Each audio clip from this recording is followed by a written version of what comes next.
365 দিনে বছরের পর বছর কোনো দিন ফজরের নামাজ পড়ে নাই উম্মত।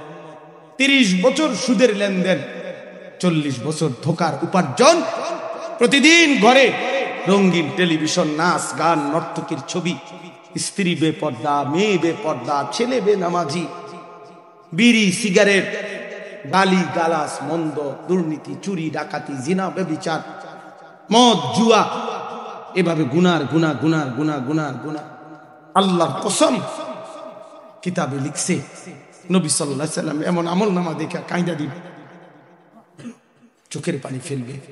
আর নবীজি বলবো, উম্মত, হাই উম্মত, তুমি আমার এত বড় বেইজ্জতি কেমনে করলে?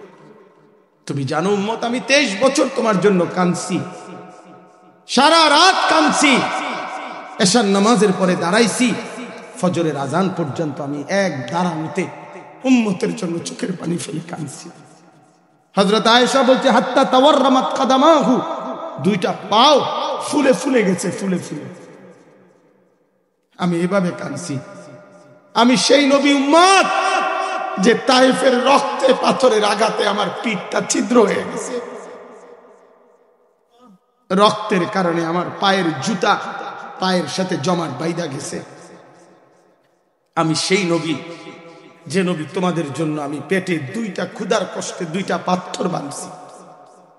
আমি উহুদে দান দান শহীদ করেছি, রক্ত মাখা দান দান শহীদ করা দেহ নিয়ে উহুদের ময়দানে আমি গর্তে পড়েছিলাম ঘন্টার পর ঘন্টা। আমার ঘরের চুলায় 3 মাস, আল্লাহর কসম, আম্মা জান আয়েশা বলছে 3 মাসে কোনোদিন আমাদের কোনো বিবির ঘরে রান্না করা চুলায় আগুন জ্বলে নাই, খাবার রান্না হয় নাই। আমি সেই নবী উম্মত, বিনিময়ে আজ তুমি আমারে এটা কি আমলনামা দেখাইলা? আমি এটা নিয়ে আল্লাহর সামনে কেমনে দাঁড়াবো? আমি এটা নিয়ে বলবো কিভাবে? আমি কেমনে সুপারিশ করব? আমি কেমনে বলবো রব্বুল আলামিন এটা শ্রেষ্ঠ নবীর শ্রেষ্ঠ উম্মতের আমলনামা? আমার জওয়ান, আমার ভাই, আমি যদি আর কোনোদিন আসতে নাও পারি তো আজই আসলাম, একবারের জন্য আসলাম। এই একবার দোস্ত তোমার কলিজার কাছে বলে গেলাম, তুমি রাসূলকে বেইজ্জতি কইরো না, তুমি এত বড় নবীকে বেইজ্জতি কইরো না বাপ। হাসরের ময়দানে নবীকে অপমান করো না বাপ। নবীজি সাল্লাল্লাহু আলাইহি সাল্লাম জিজ্ঞেস করবে, কাঁদবে, উম্মত আমার এত বড় অপমান কেমনে?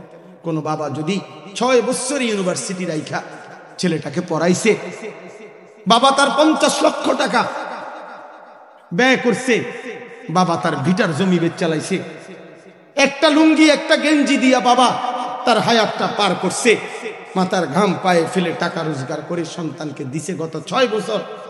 মনে করেন 6 বছর ছেলেটার পরে রেজাল্ট আসছে ফেল, তো ওই কাগজটা হাতে পাইলে ওই বাপ কি পরিমাণ কাঁদবে? কিরে ফুত, তুই আমার এত বড় বেইজ্জতি কেমনি করলি?